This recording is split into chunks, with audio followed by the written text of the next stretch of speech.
السلام علیکم۔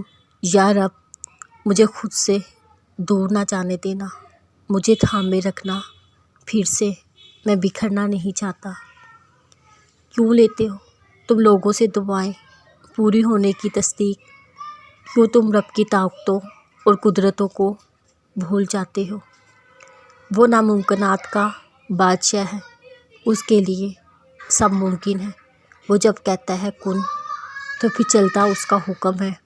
جو مانگتے رہے مسلسل مایوسی کو دفنا دے، پھر میرا اللہ معجزے کر کے ان کا دل کرتا مطمئن۔ حکم ربی جب آسمان سے اترتا ہے تو ہر ذرہ اللہ کے حکم کی تعمیل کرتا ہے۔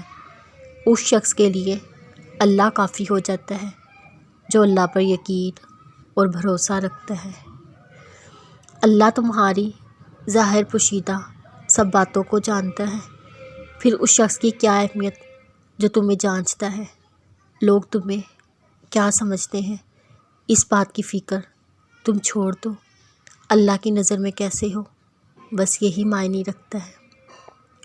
اور پھر تم دیکھو گے اللہ کو تمہاری من پسند منزل کے لیے راستے بناتے ہوئے، اور پھر تم دیکھو گے اللہ کو تمہارے ادھورے قصوں کو تکمیل تک پہنچاتے ہوئے، اور پھر تم دیکھو گے اللہ کو تمہارے گڑ گڑاتی ہوئی تڑپتی ہوئی دعاؤں پر کن فرماتے ہوئے، اور پھر تم دیکھو گے اللہ کو تمہارے بے چین بے سکون دل میں سکون و قرار ٹھہراتے ہوئے۔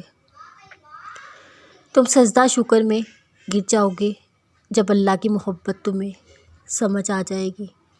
تمہاری تڑپ دیکھ کر تقدیر کے فیصلے بدل دیے جاتے ہیں، تمہیں معجزوں کی راہ دکھانے کے لیے وسیلے بنا دیے جاتے ہیں، ناممکنات کے خدشات سے نکال کر تم کو تمہارے خواب حقیقت میں ڈھال دیے جاتے ہیں۔ تم اپنی نیند قربان کر کے اللہ کے در پر حاضر ہو اور وہ تمہیں خالی ہاتھ لوٹا دے۔ ایسا تو کبھی نہیں ہو سکتا، ایسا تو ہرگز نہیں ہو سکتا۔ انسان کے لیے سب سے مشکل مرحلہ وہ ہوتا ہے جب اس کا دل کسی چیز کی گواہی دے رہا ہو مگر اس کی زبان خاموش ہو، جب اس کا دماغ چلا چلا کر کسی چیز کی صداقت کا اقرار کر رہا ہو مگر اس کے ہونٹ ساکت ہوں۔ سر کو جھکائے سجدے میں جھٹکا دیتے ہیں، دنیا کے جھمیلے جب تھکا دیتے ہیں، میرا اللہ میں اور شب تنہائی کی سرگوشیاں دل میں بے حد سکون اعتماد اتار دیتے ہیں۔